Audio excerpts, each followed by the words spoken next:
Шифоннан тігілген бір кезде аппақ болған етек енді кірге малшынған жол жиегімен сүйретіліп бара жатты. Ертегіде қымбат той көйлегі кірлеп суға малшынып, аңғал-саңғал шүберекке айналған еді. Айжан қала сыртына шығатын тас жол бойымен теңселіп әрең келе жатты. Әр қадам, жалаң аяқ, жарылған табандарда білінген жан шыдатпас ауыр азап сияқты еді. Сынған өкшелі, әсем ақ туфлиі ол әлде қашан жол жиегіндегі орға лақтырып жіберген, өйткені олардан еш пайда қалмағанды.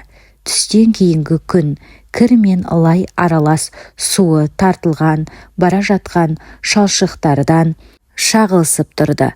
Жаннан жеткіген машиналар сигнал беріп, тіпті шаң боратқан екпінімен оны құлатып кете жаздады. Бірақ ешбірі тоқтамады. Кірлеу тартқан ақ көйлек киген жартылай жалаңаш келіншекке ешкім назар аудармады. Бәрі де бірнеше күн бұрын мүлде басқа еді. Ақ гүлдер, қонақтардың күлкісі, музыка жүрегі кеудесінен атып шығардай алып ұшып тұрған. Алайда ол жүректің дүрсілі махаббаттан емес, тағдырдың өзгеретінін қорыққаннан туған еді. Айжан өзінің болашақ күйеуінен қатты қорықса да, сол сәтке дейін бәріне көніп келген. Бірақ соңғы минутта жанын бағуға үрей ақылына тұншықтырып тастады. Тағы бір қадам жасаса, өмірі тозаққа айналатынын сезді. Ата-аналары, жүздеген қонақтар күткен салтанатты залдың кіре берісінде гүлмен безендірілген шағын холда тұрған. Осы жерде олар серт беріп, тағдырларын біріктіруі тиіс болатын. Күйеу жігіті Данияр мінсіз костюм киген, сұстыда, тәкаппар қалыпта Айжанға суық көз тастады. Ол қыздың күмәнданып, кідіріп қалғанын көрді. Бұл оны ашуландырды. «Мен мұны істей алмаймын, Данияр», деді Айжан көзін тайдырып. «Мен сенің жарың болғым келмейді». Ол жігітке бір сәт көз тастады. Даниярдың жіңішке, ерні ашулы күлкімен тартылып, көзі қарауытып кеткен. Ол қызға еңкие беріп, ешкім естімейтіндей анық, бірақ сұсты үнмен сыбырлады. «Сен менің әулетімді масқараламақсың ба? Сен маған тиесің. Сен келісіміңді бір бөлігісің. Қарсыласпа, өз міндетіңді орында». Ол оның қолынан шап беріп ұстап, есікке қарай сүйрей бастады. Айжан қолын жұлып алуға тырысқанда, оның бетін жаны түшіктіргендей сарт еткізіп шапалақ шарпып өтті. Даниярдың көзі ашумен жарқ етті, бірақ ол өзін тез жинап, галстугын түзеп қойды. Бұл соңғы тамшы еді. Қорлық, ауырсыну, ең бастысы төнген қауіптің айқын сезімі Айжанды оятты. Егер күйеу жігіт салтанат күні осылай әрекет етсе, ертең толық билікке ие болғанда не істемек? Жігіттің мұздай кескінін көріп тұрып, қыз көз жасын ауырсынып тұрған бетіне сүртіп күтпегендей сабырлымен «Мен өзімді ретке алайын» деді. Данияр бір сәтке босаңсып қолын жіберді. Айжан оның сөзін мойынсыну деп түсінгенін аңғарып үлгерді. «2 минуттан бар», деді Данияр сағатына қарап. Қыз дереу қосалқы әйелдер бөлмесіне кіріп кетті. Жүрегі аттай тулап тұр. Терезеге жетіп, батылдана ашып жіберді. Секіріп түсе салысымен жолдан өтіп бара жатқан таксиді көрді де қолын бұлғады. «Өтінем, мүмкіндігінше алыс қайдаңшы», деді ол артқы орындыққа тығыла отырып. Жасы үлкен, жүзінен мейірім төгілген жүргізуші жымиып көлікті қозғалтты. Бірнеше көше өткенде ол мекенжай сұрады, ал Айжан тек алдыға нұсқап қойды. Сондай сұмдық қандай күйеу екен, мұндай сұлу қызды жіберіп қойып, деді жүргізуші таңғалып. Айжан оның сөзін естімегендей болды. Қайта-қайта артына қарап, қуғын күткендей үрейленді. Бірақ артта ешкім көрінбеді. Олар қаланың шетіне шыққанда жүргізуші көлікті жол жиегіне тоқтатты. «Сонда сен кімнен қашып барасың, сұлу қыз?» деді ол. «Даниярдан», деп жауап берді Айжан еріксіз. Ер адам басын өткір бұрып, таң қалыстан тұншыға жаздады. Бөлебаевтан ба? Қыз діретіп басын изеді. Сол сәтте таксидің беті күрт өзгеріп кеткенін көріп, денесі тітіркеніп кетті. Ол машинадан атып шығып, артқы есікті ашып жіберді. Жоқ, мені бұған араластырма ханым, деп айқайлады ол. Қыздың қолын тартып, көліктен сыртқа сүйреп шығара бастады. Ешбір өтінішіне құлақ аспай, ол қайта рөлге отырып, көлікті айдап кете барды. Осылайша Айжан енді қала сыртындағы ұзақ трасса бойымен жалғыз өзі келе жатты. Қайда барарын білмеді.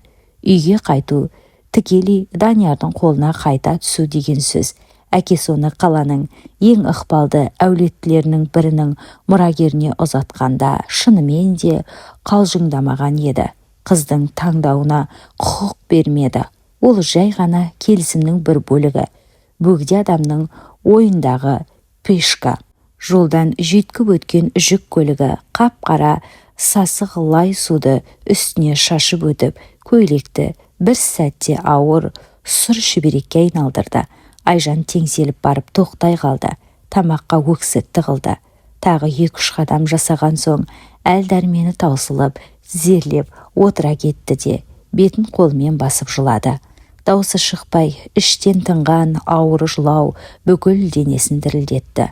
Қорқыныш та, жалғыздық та жүректі қақтап бара жатты. Сәлден соң ол иығына тиген жылы жанасуды сезді. Кім сені бұлай қорғылды, бейшара қыз, деді үстінен ескіленген ер адам даусы. Айжан басын көтерді. Алдында сақалы, өсіңкі, бетінде тыртығы бар, қарапайым киінген ер адам тұр екен. Көзі алаңдаулы, бірақ мейірімге толы. Саған қайда бару керек? Қайда жеткізейін? Деді ол, жуан, қарлығыңқы үнмен. Жылап отырған Айжан бірдеңе деп айтуға тырысқанымен тек үзік-үзік сөздер ғана шықты. Маған бір жерден тығылу керек. Баратын жерім жоқ. Түсіндім. Жүр кетейік, деді ол сенімді дауыспен. Қызды тұрғызуға көмектесіп, үйге барғанда жуынып, еш жиып аласың. Мәрияммен отырып ақылдасып көрермін. Айжан неге екені белгісіз, ол ер адамды танымайтын, оның қайда апара жатқанын да білмейтін. Бірақ оның даусынан, жүрісінен бір оғаш тыныштық, әлде бір үміт сезгендей болды. Ол оның соңынан ерді. Олар трассамен қалағаннан да әрі ұзақ бара жатты. Менің атым Бекзат, деді ер адам айнадан қызға қарап. Қызыммен осы маңдағы коттеджді ауылда тұрамыз. Айжан оның сөздерін түсінуге тырысқанмен санасы шок пен үрейдің әсерінен әлі бытыраңқы еді. Бөтен адаммен кетіп бара жатқаны қорқынышты болғанымен, шаң басқан жолда жалғыз қалу да қорқынышты емес еді. Айжан, деді ол әрең сыбырлап. Олар шулаған трассадан бұрылып, тыныш көшеге түсті. Жолдың екі жағында жас ағаштары тербеліп тұрды. Ер адам еш сұрақ қоймады. Оның осы үнсіздігі қызды сәл-пәл тыныштандырды. Көлік, ұқыпты, жайлы үйлерді, бір кішкентай коттеджді ауданға кірді. Айжан терезеден бір келкі үйлерді, күтілген аула бауларды көріп отырды. Бекзат үйлердің бірінің алдына тоқтады. Міне жеттік, деді ол моторды өшіріп. Қарап тұрсаң, сарай емес, бірақ өзімізге жетерлік. Ол бірінші болып түсіп, қызға да түсуге көмектесті. Қолтықтап, абайлап, үйге кірген бойда Айжан тазалық пен ер адамға тән тәртіпті бірден байқады. Мәриям, деп дауыстады Бекзат. Қызым, бізде қонақ бар. Ар жақтағы бөлмеден шамамен 10 жастағы қос бұрымды қыз жүгіріп шықты. Ол Айжанға үрей мен қызығушылық аралас көзбен қарап қалды. Айжан өзін жайсыз сезінді. Жыртық, кірлейіп қалған той көйлегі кішкентай қызды шошытуы мүмкін еді. Қызым, қонаққа сүлгі мен таза киім алып келші, деді Бекзат. Мәриям басын изеп, үйдің ішкі жағына қарай жүгіріп кетті. Бекзат Айжанды жарықта шағын бөлмеге ертіп әкелді. Бөлмеде бұрын бұл жерде әйел адамның тұрғаны анық білінетін.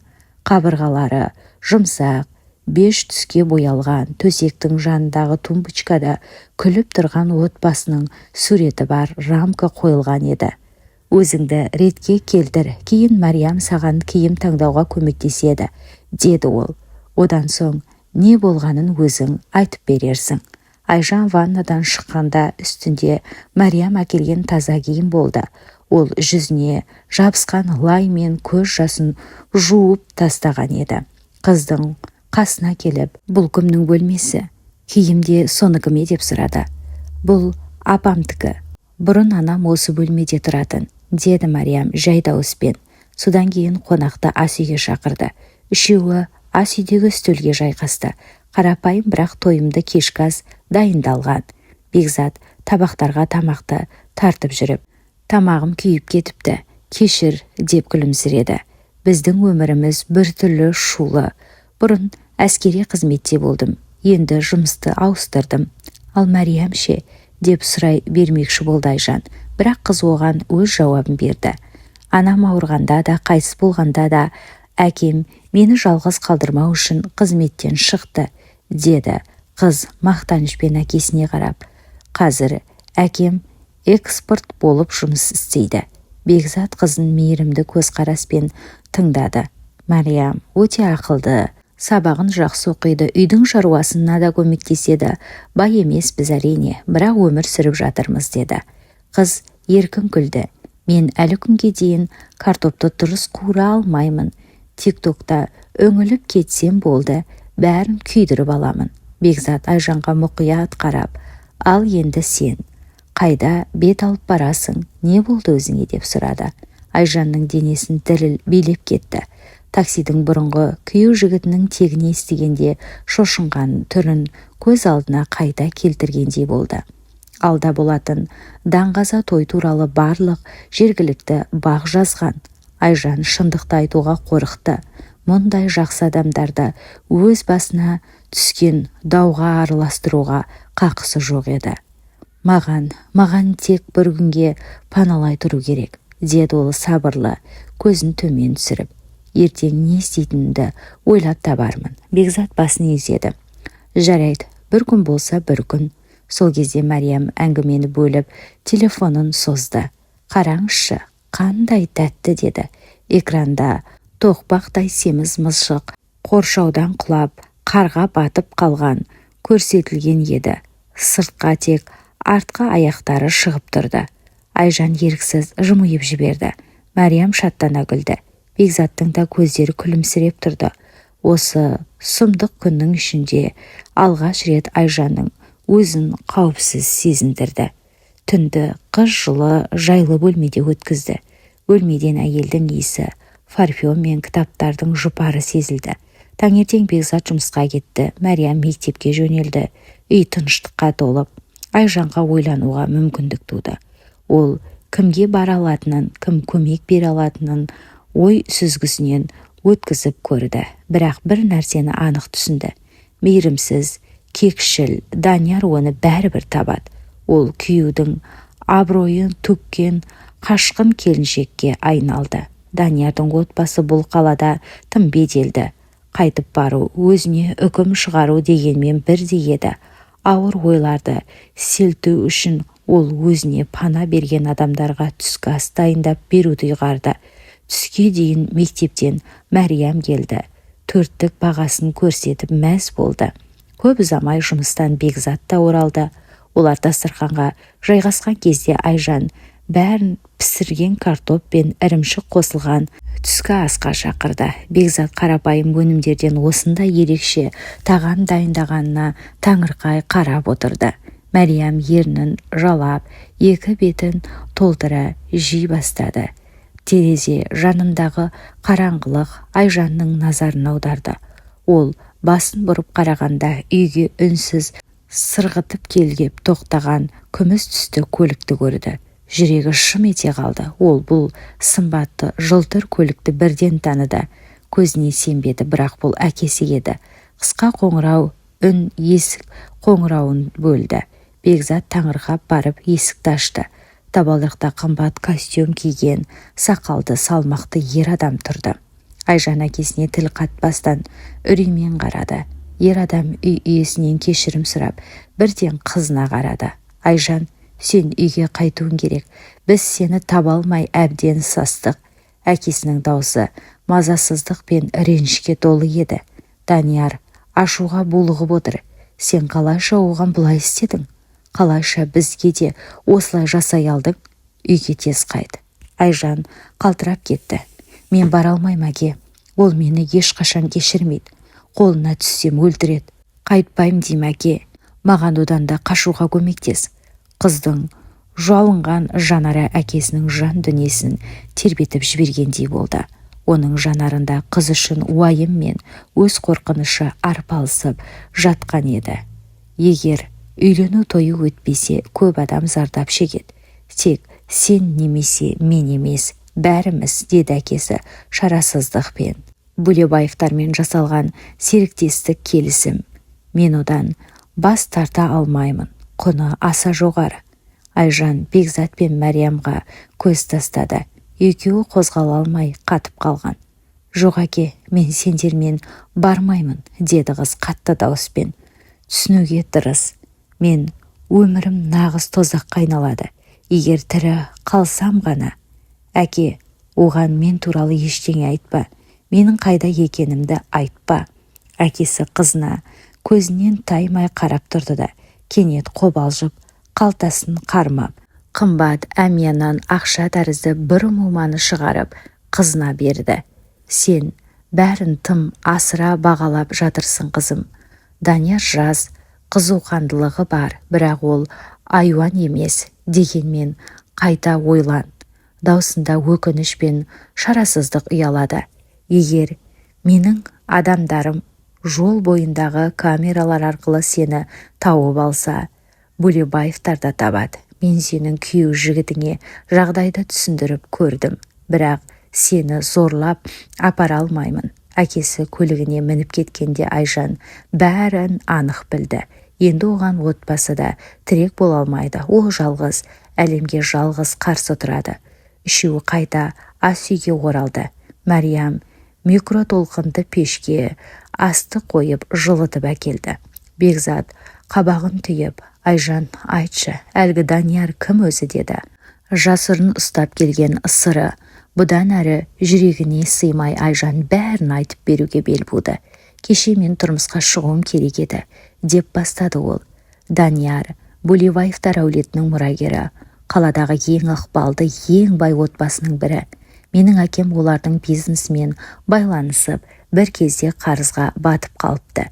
Екі отбасы келісімге келіпті. Мен Даниярға тұрмысқа шығуым керек болған. Сол арқылы біздің іскерлік байланыстар күшейеді, әкем борыштан құтылады.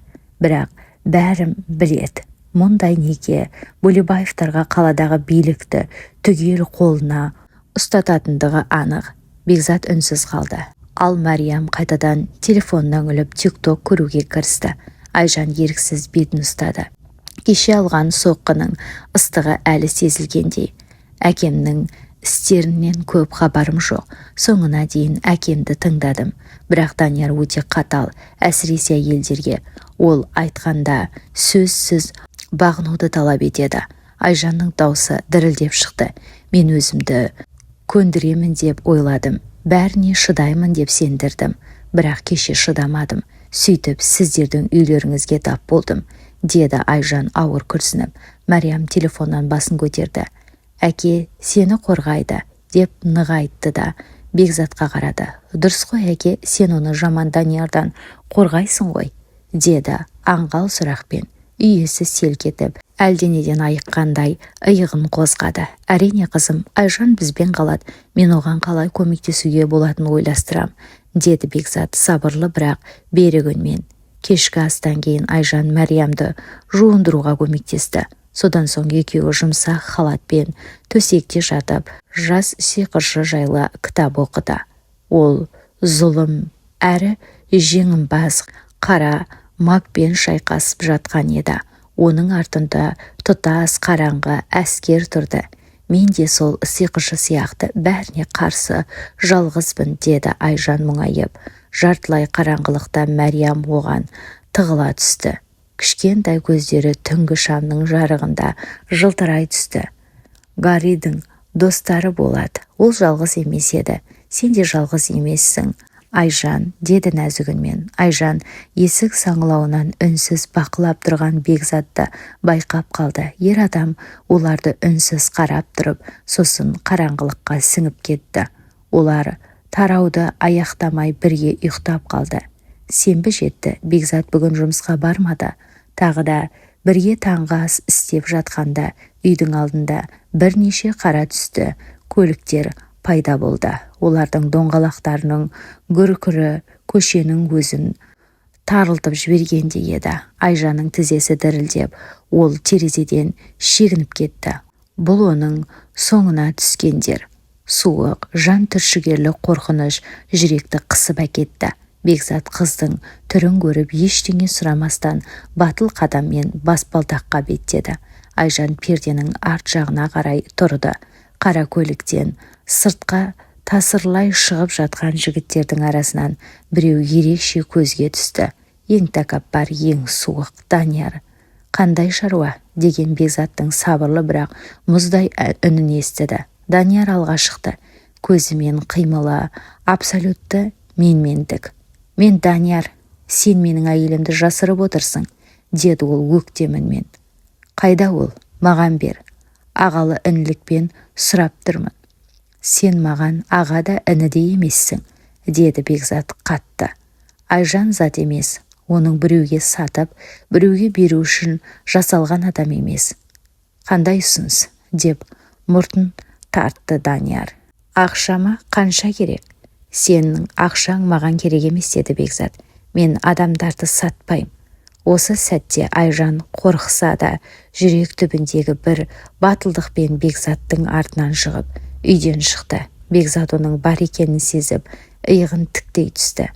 Қыз өзі қаласа кетеді, қаламаса ешкім оны күштеп әкете алмайды. Шешімді өзі қабылдайды, деді ол. Данияр қызды көріп, басын көтерді. Еріндері ашулы түрде қисайып, көзінен өшпенділік жанып тұрды. Мен өз әйелімді өзім алып кетем. Сен менікісің. Сенің қашқаның өмірдегі ең үлкен қателігің, деді ашу кернеген дауыспен. Қыз денесін діріл басып тұрса да, жан ұшырған даусымен айқайлап жіберді. Мен сенмен ешқайда бармайым. Данияр бір сөзді жеке қорлық ретінде қабылдады. Оның мұздай қарасы Айжаннан Бекзатқа ауысты. Барлығы белгілі болды. Бекзат Айжан мен Даниярдың ортасында тұрған жалғыз қорған. Айжан Даниярдың көзінде ойнаған өңменшілдікті, бәсең емес, албырт шайқас, құмарлықты байқап қалды. Төбелескің келіп тұрма, деп айқайлады шақырылмаған қонақ. Ей, ана ақымақты тез жөнге салыңдар. Қасындағы екі ірі жігіт үйдің баспалдағына қарай жылжыды. Айжан қорыққаннан қалтырап көрші үйлердің терезесінен адамдардың қарап тұрған, тіпті кейбір көршілердің сыртқа шыға бастағанын көрді. Алғашқы жігіт алға атылды. Мықты Бекзат соққымен құлатып еді. Бірақ Бекзат оны күтпегендей қарсы алды. Қысқа, өткір қозғалыспен соққыдан жалтарып, қарсыласының қолын бұғып, ауыр техникамен жерге тізерлетті. Жігіт қиналған айқаймен шөге түсті. Екінші жігіт оны көріп, Бекзатты бүйірден ұруға тырысты. Бекзат баспалдақтың тарылған тиімді пайдаланып, бірінші қалған жігітті екіншінің қолына итеріп жіберді. Шатасып қалған екеуінің дәл әлсіз жерінен күн шалғанға ауыр әрі дәл соққы берді. Жігіт бүктетіліп, ауа жұта алмай қалды. Бекзаттың қозғалыстары найзағайдай жылдам, артықсыз, кәсіби. Мұндайды жай экспедитордың жасай алмасы анық еді. Айжан оны қорқыныш пен таңданыс аралас күйде қарап тұрды. Жарақаттанған екі жігіт сылтып басып, басқаларға қарай шегінді. Олардың бірі дегімігіп, бір пәлі күшті күрескер екен, деді Даниярға сыбырлап. Данияр бұйрық берейін деп тұрған сәтте жандағы бір адам құлағына жедел сыбырлап бірдеңе айтты. Данияр айналаға көз тастады. Көшеде көршілер тегіс жиналып, үнсіз бақылап тұр еді. Жағдайдың ушығып бара жатқанын түсінген ол тістене күліп, әттең, анау еркек қаңғырланып қалыпты. Жарайды, күт біздің сыйлықты, деді ызамен. Жастар жинала бастады. Өздерінің гелендеріне секіріп мініп, белгілі берілгендерін айқайсыз, бірақ менсіне жолға түсіп кетті. Айжан артына келіп, Бекзатты құшақтап, денесі қалтыраған күйде. Енді не болады? Олар мені жайма қалдырмайды, олар қайтадан келеді, деді сыбырлай. Бекзат алыстап бара жатқан көлікке қарап, бір амалын табармыз. Мұндай қиындықтарды да бастан өткергенбіз, деді сабырлы, жұтынып. Кешке таман, кешкі астан соң Бекзат, мен бір көршілермен сөйлесіп, жағдайды реттеп келейін, деп сыртқа шықты. Айжан мен Мәриям үйде қалды. Екеуі төсекке қатар жатып, кітап оқып отырып, байқамай ұйықтап қалды. Айжан өткір түтін иісінен оянып кетті. Тұншықтырған көк түтін бөлмені басып бара жатты. Ол бірден Мариямды оята бастады. Жүгіріп есікке барды, бірақ есік сырттан тіреліп қалған екен. Паникаға түскен қыздар тізерлеп еңбектей бастады. Түтін қоюланып, көз аштырмай жатты. Еш жерде Бекзат көрінбеді. Кенет тарс еткен дауыс естіліп, үйдің артқы есігінен Бекзат көрінді. Мұнда жылдам, деп айқайлады ол. Түтіннен көзі ашып жұмылғап тұрған Айжан жылаған Мәриямды сүйрей екінші қолмен Бекзаттың үлкен алақанынан тас қылып ұстап сыртқа жүгірді. Олар далаға шықты. Бекзат бетіндегі дымқыл шүберекті шешті. Көздері өрттің жарқырынан жалын ойнағандай болып тұрды. Қараңғыда адамдар жүгіруде, айқай-шу. Сен не істеп жүрсің? Тұр, қозғалма. Көршілер шелектеп су тасып жүрді. Біраздан соң өрт сөндіру машинасы келді. Таң ата өрт ақыры сөндірілді. Үйден қалғаны қара күйіктер малынған қаңқа ғана болды. Келген полицейлер түн ішінде ұсталған өрт қоюшыларға қолына кісен салып жатты.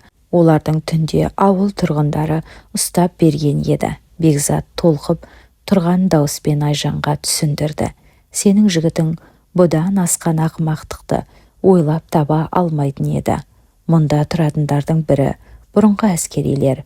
Осындай ауылға шабуыл жасау, өзіне үкім шығару ғана. Күйеден қара шоқал болып қалған Мәриям жылап алғасын сабасына түскен. Енді айналаны қызыға шолып жүрді. Менің әкем бұрынғы арнайы жасақ сарбазы, деді ол мақтанышпен. Анау Бақыт ағайда, мынау Мирас ағайда, Руслан ағада. Көршілер ер адамдары, біреуі жылтыраған майкамен, біреуі шаң басқан жейдемен, тіпті тәбішкесімен көрініп тұрғанды еді.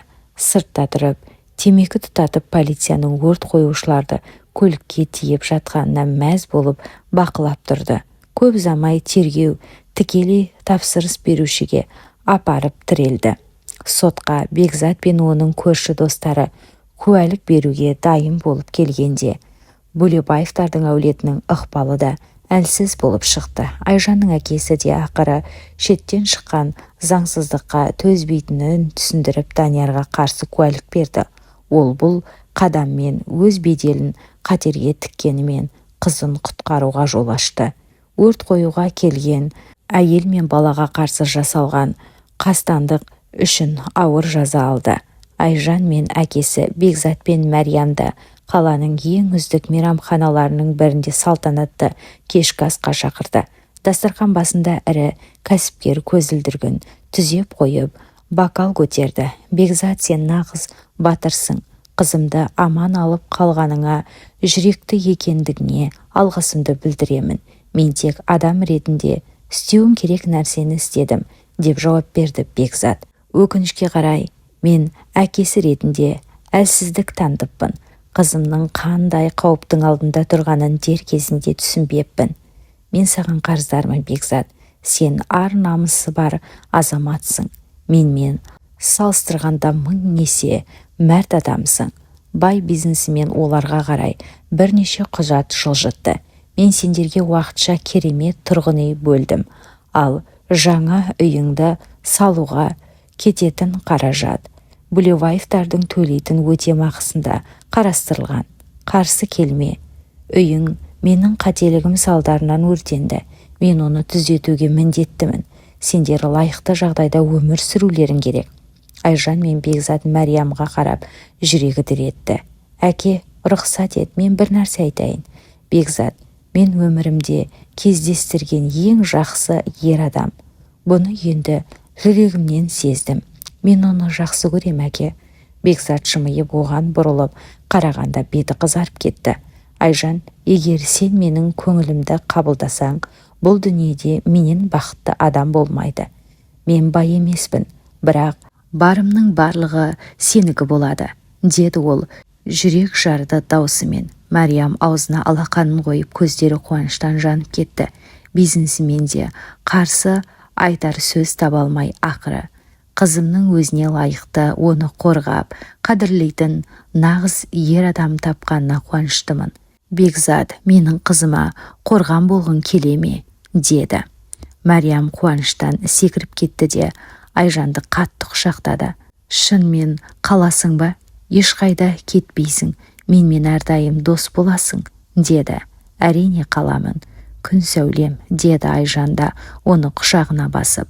Арада біраз уақыт өткен соң Айжан Бекзатқа тұрмысқа шықты. Өтемақы есебінен салынған олардың жаңа үйі бұрынғыдан да жақсы болды. Бұл үй енді келісім шарттар мен есеп қисапқа емес, шын жүректен туған махаббат пен ер адамның батылдығы арқасына сүйетін берік әрі жылы шаңыраққа айналды. Көп өтпей бұл үйге ортақ сәбилер кішкентай ұл бала келді. Мәриям оны қарабұс деп еркелетіп, дүниедегі ең бақытты баладай мәз болып, ата-анасына кішкентай ғажайыппен әлек болуға көмектесіп жүрді. Ал Айжан болса, балалармен ойнап, қарқылдап күліп жүрген Бекзатқа сүйсіне қарап отырып, бір нәрсені анық түсінді. Осы жолға апарған ауырлықтар, қашу, қорқыныш пен көз жасы болмаса, ол бүгінгі өзіне тиесілі шынайы бақытына қол жеткізе алмас еді.